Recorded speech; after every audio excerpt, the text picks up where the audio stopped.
श्रीमद् भागवतम स्कंध 3 अध्याय 4 विदुर का मैत्रेय के पास जाना। श्लोक क्रमांक 5। तथापि तदभिप्रेतं जनन अहमरिन्दम पृष्ठतोन अनगमं भर्तुः पादविश्लेषणाक्षमः। हे अरिंदम विदुर, वंश का विनाश करने की उनकी इच्छा जानते हुए भी मैं उनका अनुसरण करता रहा, क्योंकि अपने स्वामी के चरण कमलों के बिछोह को सह पाना मेरे लिए असंभव न था।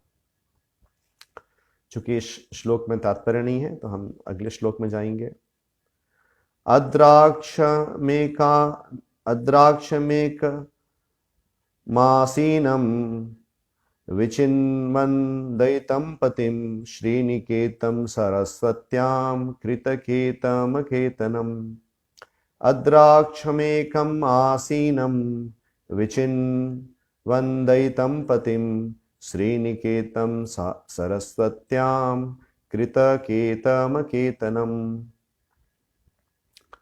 अनुवाद तथा तात्पर्य। कृष्ण कृपा मूर्ति अभय शरणारविंद भक्ति वेदांत स्वामी श्रील प्रभुपाद जी के द्वारा इस तरह उनका पीछा करते हुए मैं अपने संरक्षक तथा स्वामी भगवान श्री कृष्ण को सरस्वती नदी के तट पर आश्रय लेकर अकेले बैठे और गहन चिंतन करते देखा।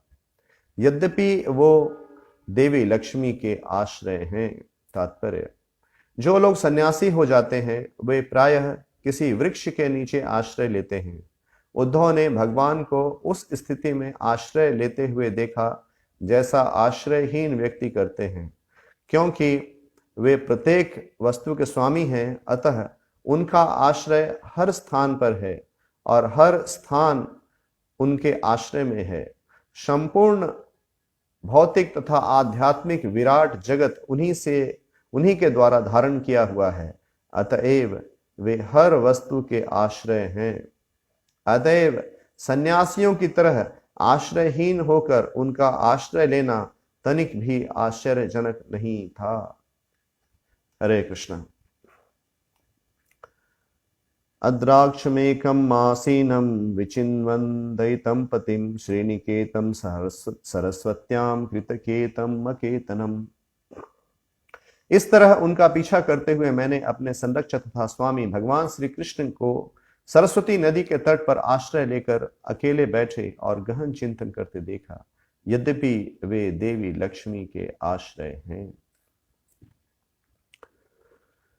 तो यहाँ इस अध्याय में विदुर जो है और उद्धव जी के बीच में वार्तालाप हो रहा है और उद्धव विदुर को बताते हुए वो भगवान की जो मौसल लीला है उसका वर्णन कर रहे हैं और साथ ही साथ वो भगवान के जो लीलाएं हैं जो उस समय घटित हुआ उसको स्मरण कर रहे हैं और पूर्व में जो भगवान ने लीलाएं की उसका भी वर्णन आगे इसी अध्याय में आगे के श्लोकों में उद्धव जी विदुर को करेंगे, बताएंगे। तो यहाँ वो बता रहे हैं कि जब भगवान अपने लीला को समाप्त करने की इच्छा की तो उस समय भगवान श्री कृष्ण जो कि समस्त जगत के स्वामी हैं, वो सरस्वती की नदी के तट पर एक बरगद के वृक्ष के नीचे बैठे थे और गहन चिंतन कर रहे थे। तो यहाँ श्रील प्रभुपाद तात्पर्य में बता रहे हैं कि भगवान इस प्रकार प्रतीत हो रहे थे कि जैसे कि भगवान श्री कृष्ण ने सरस्वती नदी के तट पर एक बरगद के वृक्ष का आश्रय ग्रहण किया हो। तो वो एक सन्यासी की भांति प्रतीत हो रहे थे। जिस प्रकार के जो सन्यासी होते हैं, जो लोग सन्यास लेते हैं, वो प्रायः किसी वृक्ष के नीचे आश्रय लेते हैं। और उद्धव ने भी भगवान श्री कृष्ण को इसी परिस्थिति में देखा कि भगवान ने भी वृक्ष के नीचे सरस्वती नदी के तट पर वृक्ष के नीचे आश्रय ग्रहण किया है। तो जो सन्यासी होते हैं वो किसी भी वस्तु से आसक्त नहीं होते। उन्होंने संसार के प्रत्येक भौतिक वस्तुओं का त्याग किया हुआ है, इसलिए उनका जो आश्रय है वो भगवान श्री कृष्ण है। तो जो सन्यासी हैं वो जानते हैं कि प्रत्येक जो वस्तु है, प्रत्येक वस्तु और प्रत्येक स्थिति जो है वो भगवान के द्वारा प्रकट किया गया है, और इस प्रकार से वो भगवान को प्रत्येक स्थानों में देख पाते हैं। इसलिए प्रायः वो इस संसार के चीजों से अनासक्त होकर वो वृक्ष का आश्रय ग्रहण करते हैं। तो यहाँ भगवान जो है सन्यासी की भांति प्रतीत हो रहे हैं और एक वृक्ष का आश्रय ग्रहण कर रहे हैं। तो सन्यासी जो है वो प्रायः इस प्रकार से उनको करते हुए देखा जाता है। हम देखते हैं कि वृंदावन में जो षड गोस्वामी हैं, जब वो वृंदावन गए थे तो उन्होंने अपने जीवन की समस्त भौतिक वस्तुओं का त्याग किया था। जो भी कि रूप गोस्वामी, सनातन गोस्वामी, वो नवाब हुसैन शाह के राज्य में वो प्रधानमंत्री और वित्त मंत्री थे, और पूरा जो राज्य था बंगाल का, नवाब हुसैन शाह का राज्य, वो व्यवहारिक रूप से ये रूप गोस्वामी और सनातन गोस्वामी ही चलाते थे। लेकिन उन्होंने उन सभी परिस्थितियों का त्याग किया क्योंकि वो चैतन्य महाप्रभु की कृपा को स्वीकार करना चाहते थे, और इस प्रकार चैतन्य महाप्रभु की कृपा को उन्होंने स्वीकारा। और जब वो वृंदावन गए तो उनका जीवन भी इसी प्रकार का था, जैसा कि यहाँ श्रीमद् भागवतम में वर्णन आ रहा है। तो वो प्रतिदिन एक वृक्ष के नीचे वो विश्राम करते थे या सोते थे, और उसके बाद दूसरे दिन वो दूसरे वृक्ष के नीचे विश्राम करते थे या दूसरे वृक्ष के नीचे रहते थे। वो कभी भी एक वृक्ष की जो आश्रय है उससे भी कभी भी आसक्त नहीं हुए। और श्रीनिवास आचार्य लिखते हैं षड गोस्वामी अष्टकम में, राधा कुंड तटे कालिंदी तनया तीरे च वंशी वटे प्रेमोन्माद वसाद देश दशया ग्रस्तौ प्रमत्तौ सदा गायन्तौ च कदा हरेर्गुणवरं भावा विभूतौ मुदा वंदे रूप सनातनो रघुयुगो श्री जीव गोपालको। वो जो वृंदावन के जो षड गोस्वामी हैं, विशेषकर रूप गोस्वामी और सनातन गोस्वामी, तो वो कभी राधा कुंड के तट पर रहते थे, राधा कुंड तटे कालिंद तनया, और कभी वो कालिंदी जो यमुना है उनके तट पर रहते थे। तीरे च वंशी वटे, कभी वहाँ वंशीवट के पास रहते थे, उनका आश्रय लेते थे, और वो कभी भी एक परिस्थिति या एक स्थान से आसक्त नहीं थे। और प्रेमोन्माद वशाद देश दशया ग्रस्तो प्रमत्तो सदा गायन्तो च कदा हरेर गुणावरम भावा विभूतो मदा। तो प्रेमोन्माद में वो हमेशा निरंतर वो भगवान के गुणों का वर्णन करते रहते थे भावभूत होकर।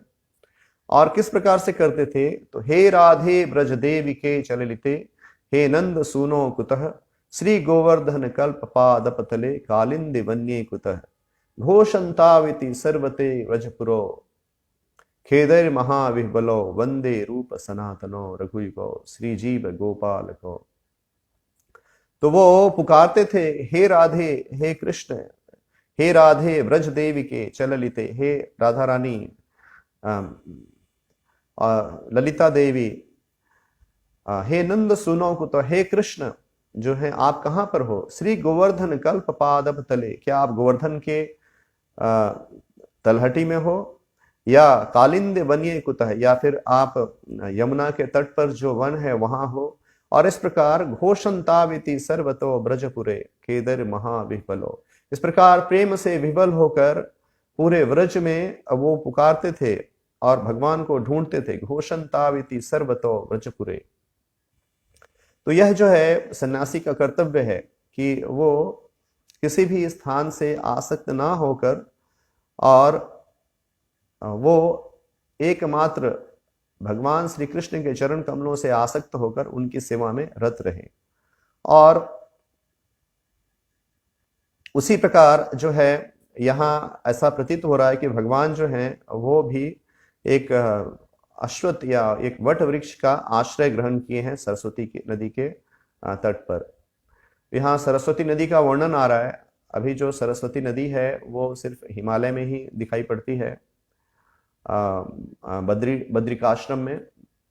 और ऐसा प्रतीत होता है कि उस समय सरस्वती नदी जो थी वो उस भाग में थी जहां पर कि विदुर और उद्धव जी का संवाद हो रहा है,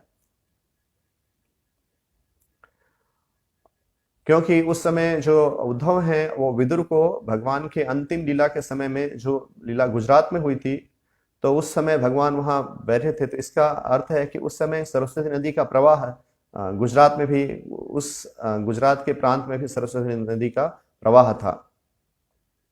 तो भगवान यहाँ पर एक वट वृक्ष का सरस्वती नदी के तट पर आश्रय ग्रहण कर रहे हैं। तो यह जो है, जो भी कि वो एक वृक्ष का आश्रय ग्रहण कर रहे हैं, परंतु वास्तव में वो समस्त संसार के आश्रय हैं। पूरा आध्यात्मिक संसार और भौतिक संसार भगवान श्री कृष्ण से ही प्रकट होता है। भगवान कहते हैं भगवद गीता में, अहम सर्वस्य प्रभवो मत्तः सर्वं प्रवर्तते इति मत्वा भजन्ते माम बुधा भाव समन्वितः। तो अहम सर्वस्य प्रभवो, भगवान जो है समस्त जगत के स्वामी हैं, समस्त जगत के प्रभु हैं। और मत्तः सर्वम प्रवर्तते, प्रत्येक वस्तु की उद्भूत जो उत्पत्ति है वो भगवान से होती है। प्रत्येक जगत वस्तु का उत्पत्ति, समस्त संसार की उत्पत्ति, जो आध्यात्मिक जगत और भौतिक जगत है, वो सभी चीजों सबका उत्पत्ति भगवान श्री कृष्ण से होता है। वस्तुतः भगवान श्री कृष्ण प्रत्येक अवस्था और प्रत्येक जो स्थान है उसके स्वामी हैं। इसलिए ऐसा प्रतीत हो रहा है कि भगवान ने एक वृक्ष का आश्रय ग्रहण किया है, परंतु वो जो स्थान है उसके स्वामी भी कृष्ण हैं। इसलिए कृष्ण जो है वो कृष्ण का इस प्रकार से एक वृक्ष का आश्रय ग्रहण करना तनिक भी आश्चर्यजनक नहीं है, क्योंकि भगवान जो है उनसे ही प्रत्येक स्थान और परिस्थिति उत्पन्न होती है।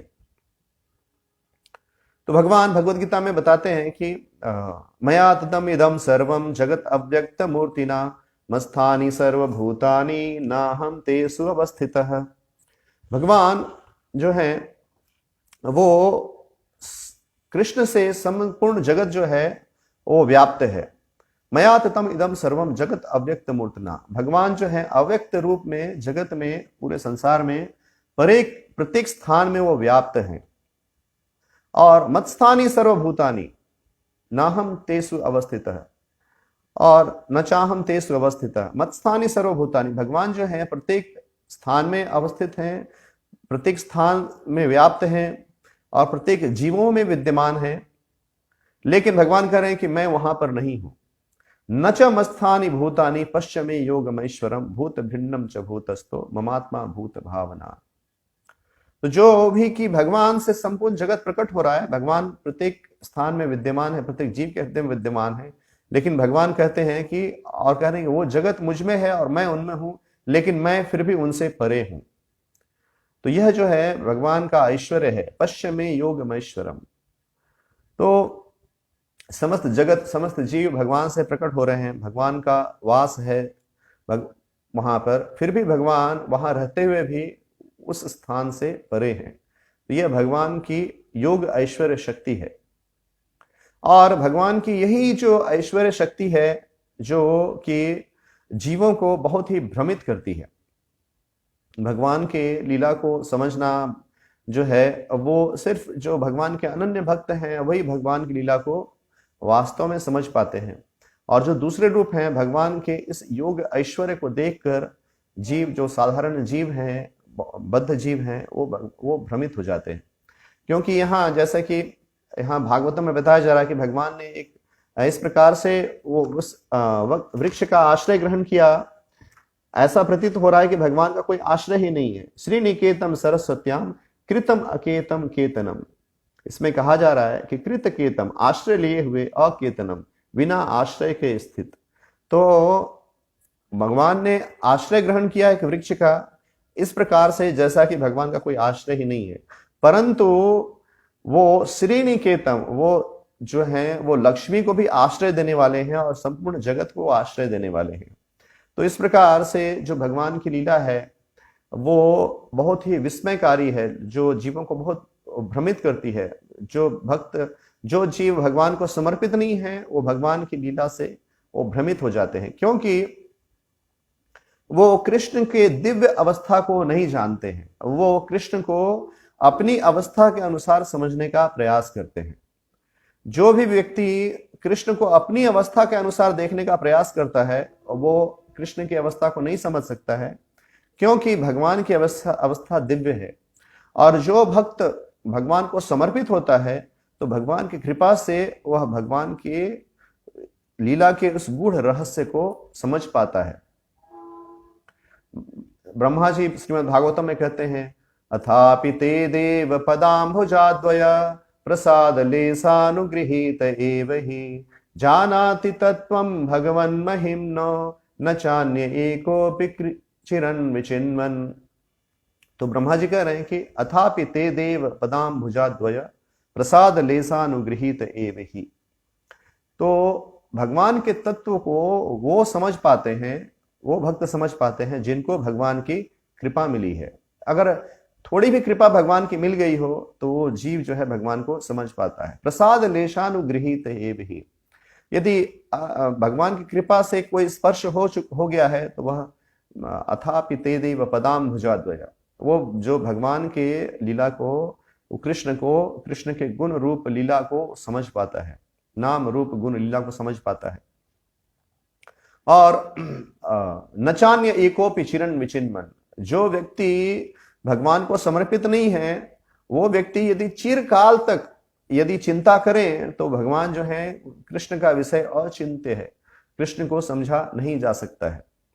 नचान्य एकोपि चिरन् विचिन्वन्, जो व्यक्ति भगवान को समर्पित नहीं है, जिसको भगवान की कृपा प्राप्त नहीं हुई है, वो अनादि काल तक यदि वो चिरन् विचिन्वन्, अनादि काल तक ही यदि वो भगवान को चिंतन करने का प्रयास करेगा, समझने का प्रयास करेगा, सिर्फ मन से चिंता से करने का प्रयास करेगा, तो भगवान जो है, कृष्ण जो है, उनका विषय अचिंत्य है, इसलिए वो नहीं समझ सकता है।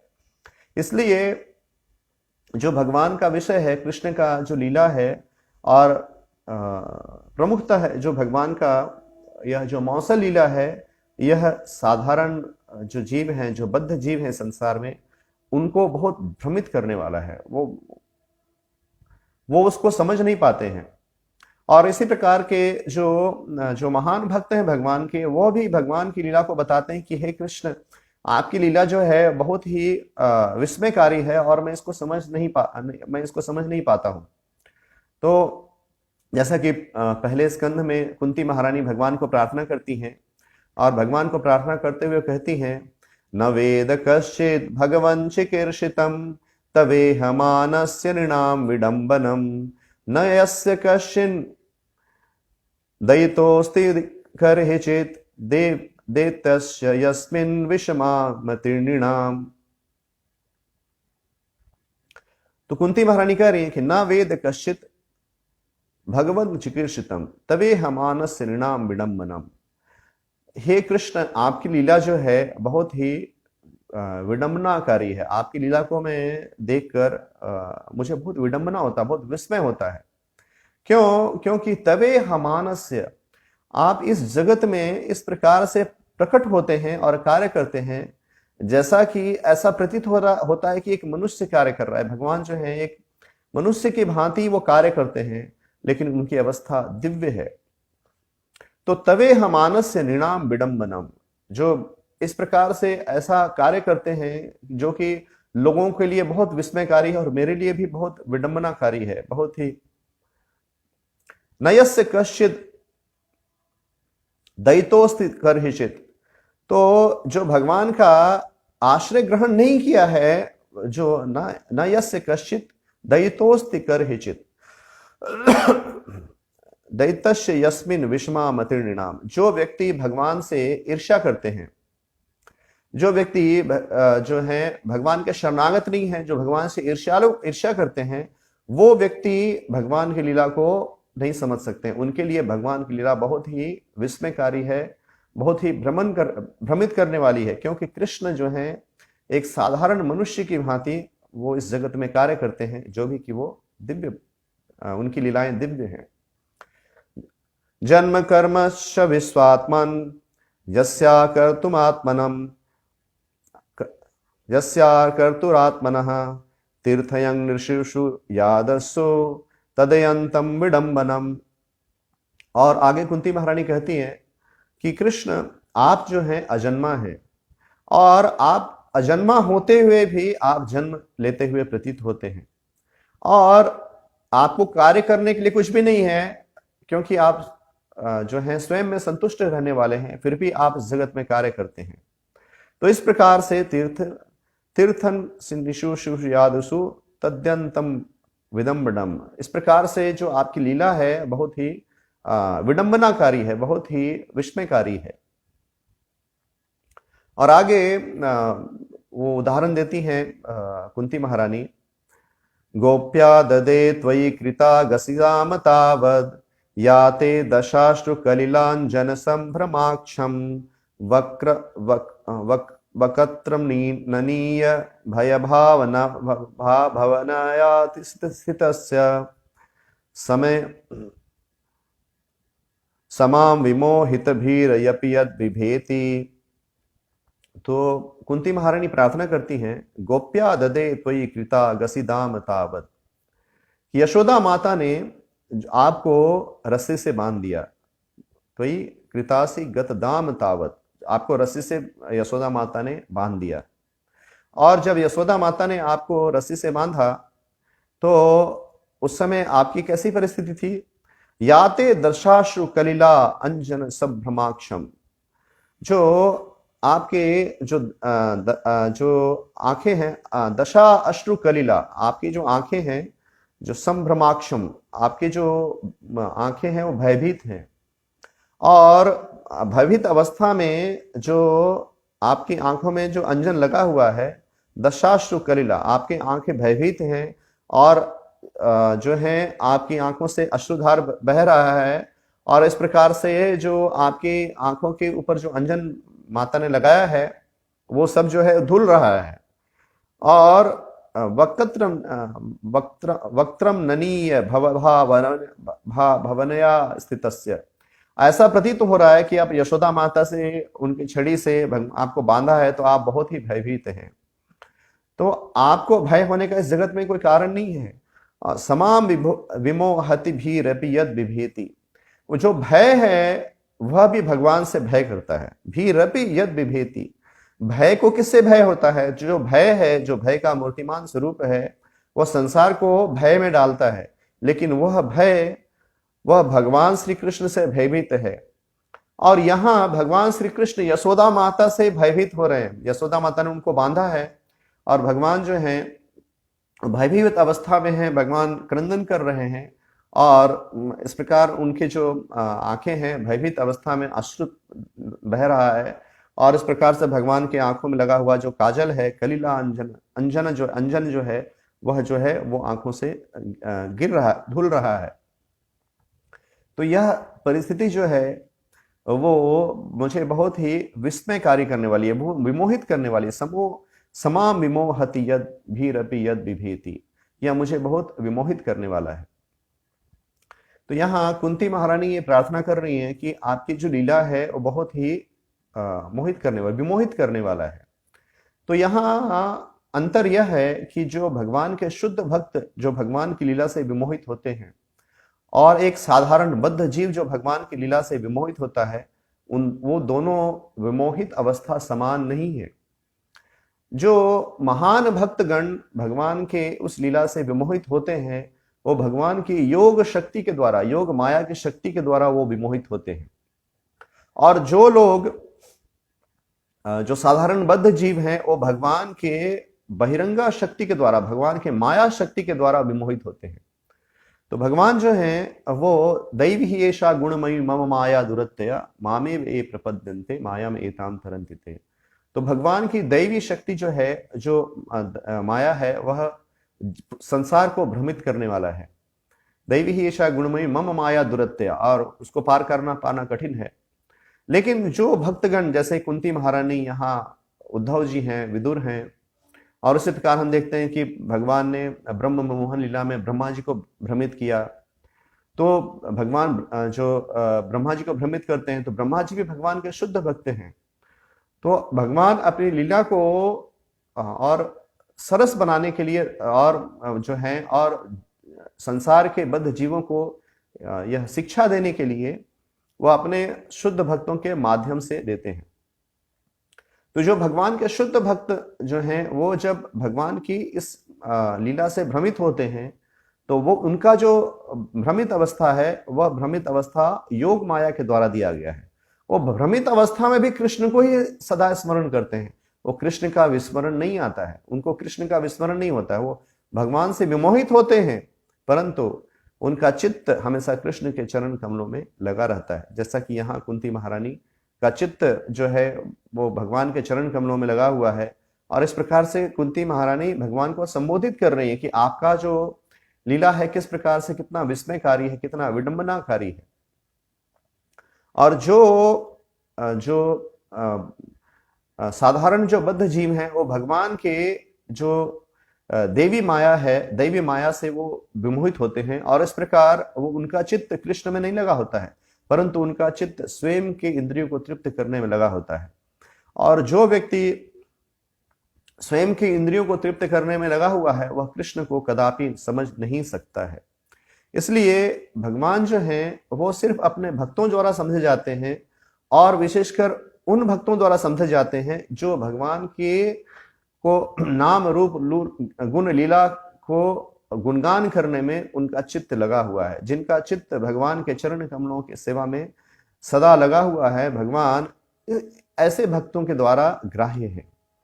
इसलिए शास्त्र कहते हैं, अतः श्री कृष्ण नाम आदि ना भवे ग्राह्यम इंद्रिय सेवोन्मुखे ही जिह्वादो स्वयमेव स्फुर्ति अदह। तो अतः श्री कृष्ण नाम आदि ना भवेद ग्राह्यम इंद्रिय है। भगवान के जो श्री कृष्ण नाम आदि, भगवान का नाम रूप गुण लीला जो है, ना भवेद ग्राह्यम इंद्रिय है, वो हमारे इंद्रियों के द्वारा जो है वो ग्राह्य नहीं है। तो भगवान जो है हमारे इंद्रियों के ग्राह्य अवस्था से परे हैं।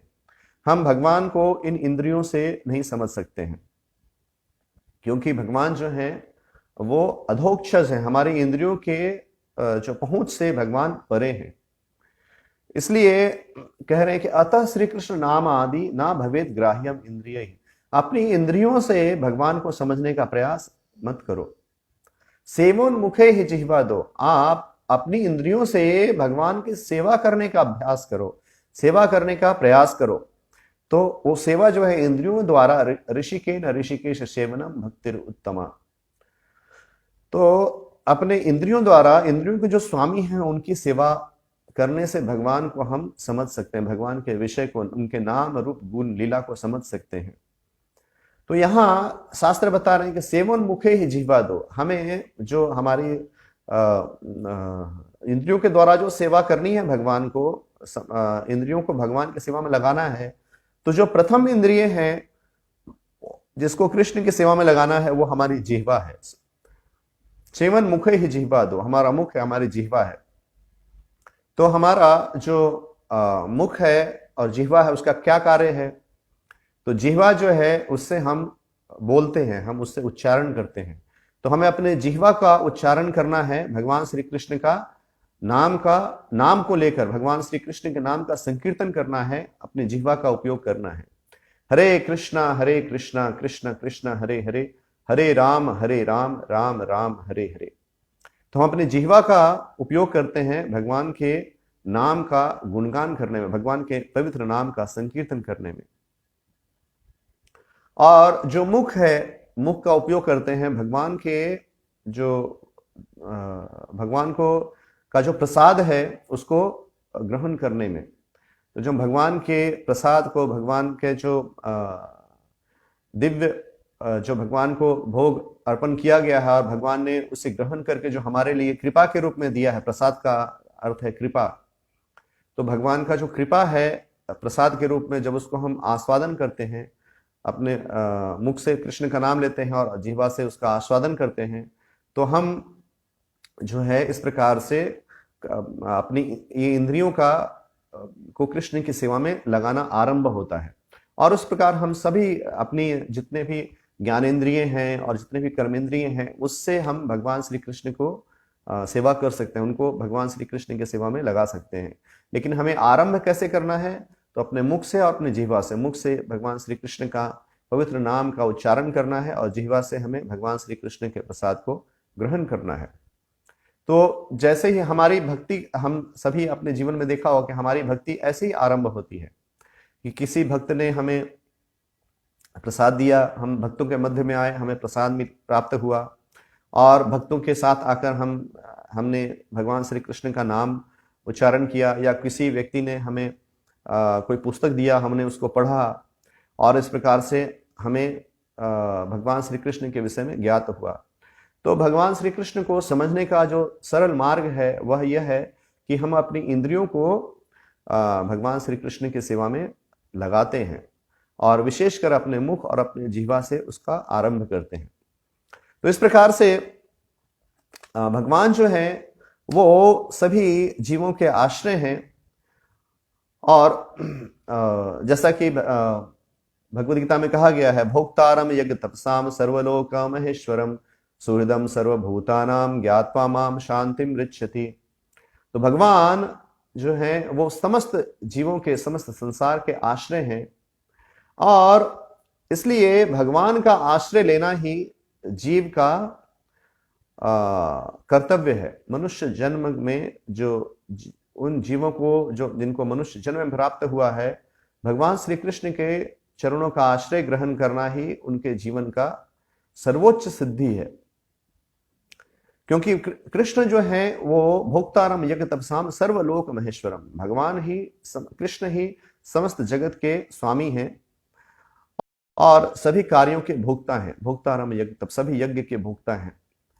तो जो लोग हैं वो जो भगवान की दैवी माया शक्ति से मोहित हैं, वो कृष्ण का आश्रय ना ग्रहण करके वो इस संसार का आश्रय ग्रहण करते हैं।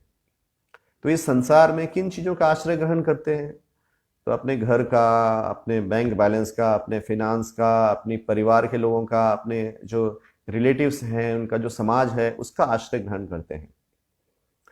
तो जो ऐसा कहा जाता है कि जो व्यक्ति, जिनको कृष्ण का आश्रय प्राप्त नहीं है, उनको अनाथ कहा जाता है, क्योंकि वास्तव में स्वामी जो है वो कृष्ण है और वो जो भी कि वो व्यक्ति अलग अलग चीजों का आश्रय ग्रहण किया है, लेकिन कृष्ण का आश्रय के अभाव में वो व्यक्ति जो है अनाथ है। सनाथ तो सिर्फ भक्त ही होते हैं। और यदि हम इसको सूक्ष्मता से देखेंगे तो जो व्यक्ति इस संसार में नाना प्रकार के आश्रय को ग्रहण करते हैं, कृष्ण के आश्रय को छोड़कर, वास्तव में वो अप्रत्यक्ष रूप से कृष्ण का ही आश्रय ले रहे हैं, लेकिन उनको ज्ञात नहीं है, वो कृष्ण भावना में नहीं है, वो भगवान की दैवी शक्ति से विमोहित हैं। क्योंकि भगवान तो समस्त जगत के स्वामी हैं, तो जगत में कुछ भी कृष्ण से भिन्न नहीं है, कृष्ण से अलग नहीं है। जो भी संसार में प्राकट्य चीज है, जो हमारे इंद्रियों के द्वारा ग्राह्य है, जिसको हम समझते हैं, देखते हैं, सभी भगवान की शक्ति के द्वारा ही प्रकट है। जैसे यदि कोई व्यक्ति घर का आश्रय लेता है, घर बनाता है, घर के लिए पैसा खर्च करता है, तो ये जो घर, जो इस जगह है, ये कहां से प्रकट हुआ है? ये जो भूमि जहां पर घर बना हुआ है, वो घर कहां से प्रकट हो रहा है? ये भी तो कृष्ण के द्वारा ही प्रकट किया गया है। और जिन तत्वों से घर बना हुआ है, वो तत्व भी कृष्ण के द्वारा ही दिए गए हैं। और उसी प्रकार से यदि हम कहेंगे कि और जिस इस घर को खरीदने के लिए या हम बैंक बैलेंस करते हैं, तो उसको करने में जो हम धन को अर्जित करते हैं, उस धन को अर्जित करने के लिए जो शक्ति है वो कहां से प्राप्त होती है? तो भगवान कहते हैं बलम बलवताम चाहम काम रागा विवर्जितम। तो जो शक्ति है हमारे अंदर, वो यह जो पुरुष का जो भगवान कहते हैं पुरुष का जो पौरुष है वो भी मैं हूं। तो कृष्ण के द्वारा ही ये शक्ति प्रदत्त है और भगवान ही तो जठराग्नि बनकर हम जो अन्न ग्रहण करते हैं उसको भी भगवान पचाते हैं। तो इस प्रकार जीवन के प्रत्येक क्षण हम कृष्ण के ऊपर हम अवलंबित हैं।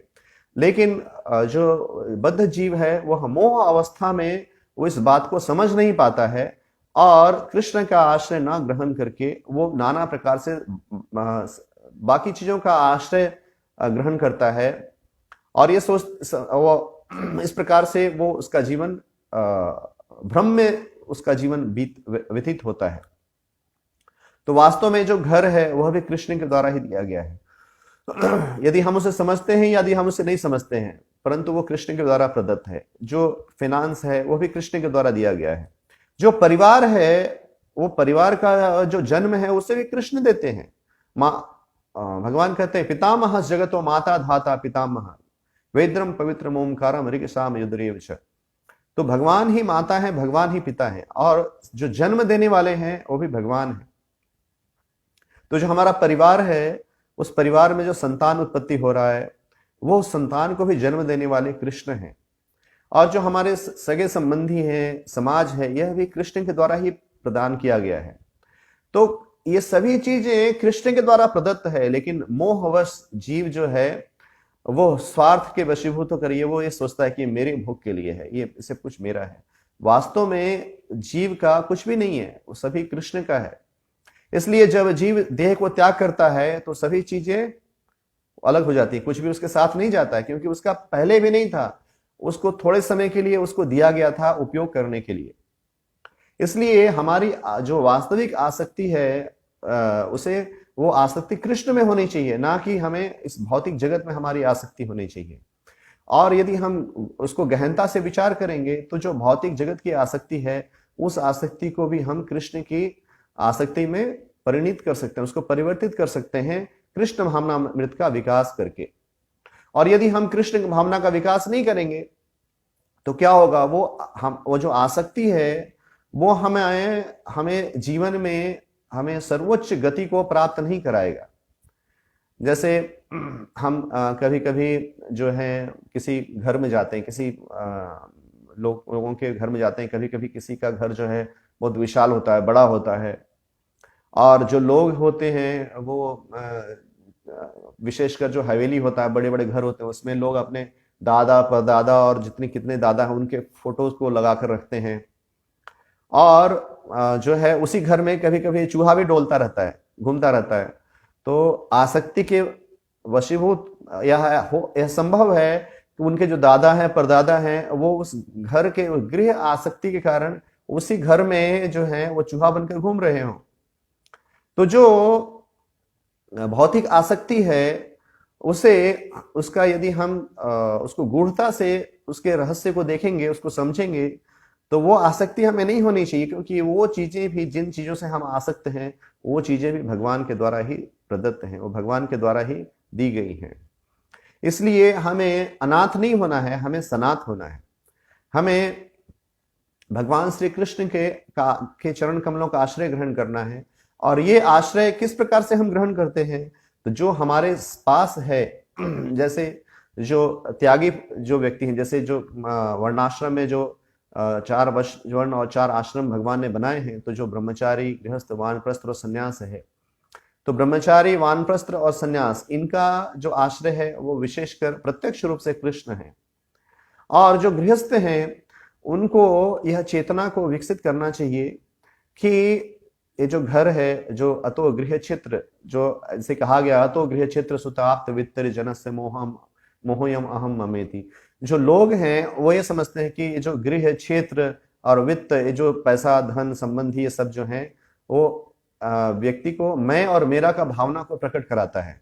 लेकिन जो साधक भक्त हैं उसको ये विचार करना चाहिए कि ये सारी जो वस्तुएं हैं कृष्ण के द्वारा प्रदत्त हैं, इसलिए इनकी सेवा हमें कृष्ण के सेवा में इनको अर्पण करना है। जैसे एक भक्त जो है वो घर को समझता है कि कृष्ण का घर है, इसलिए भक्तों को अपने घर में आमंत्रित करता है और भक्तों को प्रसाद देता है, प्रसाद अर्पण करता है और भक्तगण वहां आकर कीर्तन करते हैं, भगवान की कथाओं का गुणगान करते हैं, तो यह जो है वह गृह जो गृहस्थ भक्त है, जो जिसकी चेतना इस प्रकार से उन्नत है, वह उसकी चेतना प्रत्यक्ष रूप से कृष्ण के चरण कमलों में लगा हुआ है, क्योंकि वह कृष्ण के द्वारा प्रदत्त जो अवस्था है, जो वस्तुएं हैं, जो चीजें हैं, सबकी सेवा भगवान श्री कृष्ण के सेवा में वो अर्पण कर रहा है।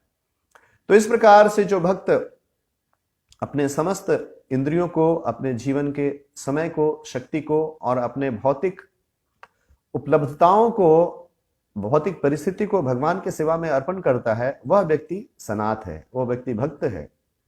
और जो इन सभी चीजों के होते हुए भी कृष्ण के चरण कमलों का आश्रय ग्रहण नहीं करते, इनका स्वयं के सेवा में, स्वयं की संतुष्टि के लिए इन सभी वस्तुओं का उपयोग करते हैं, वो व्यक्ति वास्तव में सभी चीज होते हुए भी अनाथ हैं। श्रील प्रभुपाद कहते हैं कि जो भक्त होते हैं वो सनाथ हैं। क्यों? क्योंकि उनके गले में कंठी माला होती है। जो कंठी माला है, श्रील प्रभुपाद कहते हैं कि एक डॉग्स कॉलर है। जब हम किसी कुत्ते को देखते हैं तो जब कुत्ते के गले में बेल्ट होता है तो हम समझते हैं इसका कोई मालिक है। और जो व्यक्ति, जो कुत्ता जिसका जो गली में डोलता रहता है, घूमता रहता है, वो अनाथ है। वो कहीं जाता है तो उसको लोग पत्थर मारते हैं, बच्चे उसको पत्थर मारते हैं, उसको धुतकारते हैं, डंडे से मारते हैं। और जो कुत्ता, जो पालतू कुत्ता है, जो गले में जिसके बेल्ट देखते हैं, तो वह कुत्ता का सभी आवश्यकताओं की पूर्ति उसके मालिक करते हैं। तो उसी प्रकार से जो भक्त हैं वो सनाथ हैं, उनका आश्रय कृष्ण है। और इस प्रकार कृष्ण उनके हृदय में विद्यमान होकर उनको ज्ञान देते हैं, उनको साक्षात्कार प्रदान करते हैं। तो आगे कुंती महारानी अपनी प्रार्थना में वो कह रही हैं कि हम जो है आपको कैसे स्मरण कर सकते हैं, आपको जो आपकी जो लीला है उसको कैसे समझ सकते हैं, क्योंकि आपकी लीला जो है बहुत विस्मयकारी है। तो आपको लीला को समझने का, कृष्ण को समझने का, कृष्ण के शरणागत होने का जो मार्ग है उसको कुंती महारानी आगे बताती हैं। शृण्वन्ति गायन्ति घृणन्ति अभीक्षणशः स्मरन्ति नन्दन्ति तवे हितं जना त एव पश्यन्ति अचिरेण तावकं भवत्प्रवाहो परमं पदाम्बुजम्। तो कृष्ण को समझने का, कृष्ण को आश्रय लेने का जो मार्ग है वो क्या है? शृण्वन्ति गायन्ति घृणन्ति अभीक्षणशः।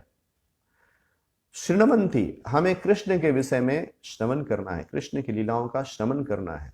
गायन्ति, कृष्ण की लीलाओं का, कृष्ण के नाम को गाना है, संकीर्तन करना है। स्मरन्ति नंदन्ति तवे हितौ जना, जो व्यक्ति इस प्रकार से शृण्वन्ति गायन्ति स्मरन्ति नंदन्ति, ये जो व्यक्ति करते हैं, तो भगवान जो है तवे हितम जना, भगवान जो है वो उनके हितैषी हैं, भगवान जो है उनके स्वामी हैं। तएव पश्यन्ति अचिरेण तावक भवत् प्रवाहो परमं पदाम्बुजम्। तो इस प्रकार से जो वो व्यक्ति जो है वो अचिरेण तावकम, वो बहुत जल्दी भगवान के चरण कमलों का आश्रय ग्रहण करता है और भगवान को वस्तुतः वो जान पाता है। और यही मार्ग है भवत् प्रवाहम परमं पदाम्बुजम्। जिस भक्त ने इस प्रकार भगवान श्री कृष्ण के चरण कमलों का आश्रय ग्रहण किया है, और यही चरण कमल जो है भवत् प्रवाहो, यह चरण कमल जो है वो क्या प्राप्त कराते हैं? तो वो भवत् प्रवाह, जो भव प्रवाह है, जो भव का अर्थ है संसार जो है, तो संसार का प्रवाह क्या है? संसार का प्रवाह जो है जन्म मृत्यु का चक्र है। संसार में जो कालक्रम है, जो प्रवाह है संसार का, संसार में जो काल का प्रवाह है, इस काल के प्रवाह में प्रत्येक जीव जो है वो संसार में जन्म लेते हैं और षड विकार उनके अंदर होता है, जो है जन्म लेते हैं, उनका बड़े होते हैं, थोड़े समय तक रहते हैं, संतान उत्पत्ति करते हैं, फिर क्षीण होते हैं और वो देह त्याग हो जाता है। तो इस प्रकार जन्म मृत्यु का चक्र निरंतर इस संसार में, इस भव सागर में वो चलता रहता है। तो जो भगवान श्री कृष्ण का चरण है, उसको जो व्यक्ति सैव पश्यन्ति अचिरेण तावकम, जो ग्रहण करता है, तो वो जो है भवत प्रवाहो परमम पदाम्भुजम, इस भाव प्रवाह को, इस संसार के कालक्रम में जो जन्म मृत्यु का चक्र है उसे त्याग कर परमम पदाम्बुजम, वह अब जीवन की परम गति को प्राप्त करता है और भगवान के चरण कमल जो हैं, जो भगवान पद अंबुजम, जो भगवान के चरण हैं, जो कमल के समान जिसकी उपमा दी जाती है, तो ये चरण कमल जो हैं उसको वो अचिरेण तावकम, वो समझ पाता है, बहुत जल्दी उसे समझ पाता है भगवान को, और भगवान के श्री चरण कमल जो है उसका आश्रय ग्रहण करता है।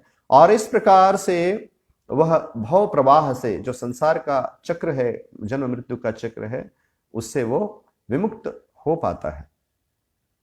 तो इस प्रकार यहां हम देखते हैं कि भगवान जो है उनकी लीला बहुत ही अचिंत्य है, और भगवान जैसा कि श्रीमद् भागवतम में बताया गया है, यहाँ पर ऐसा प्रतीत होता है कि वो एक वृक्ष का सरस्वती नदी के तट पर आश्रय ग्रहण कर रहे हैं, परंतु वस्तुतः वो जो हैं भगवान लक्ष्मी जी के आश्रय हैं, और वो समस्त जगत के वो आश्रय हैं।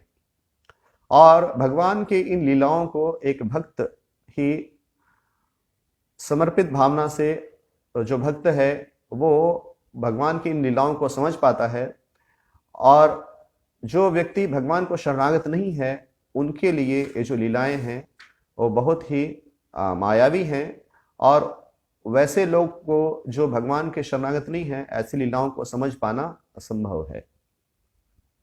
तो यहाँ हम विराम देते हैं।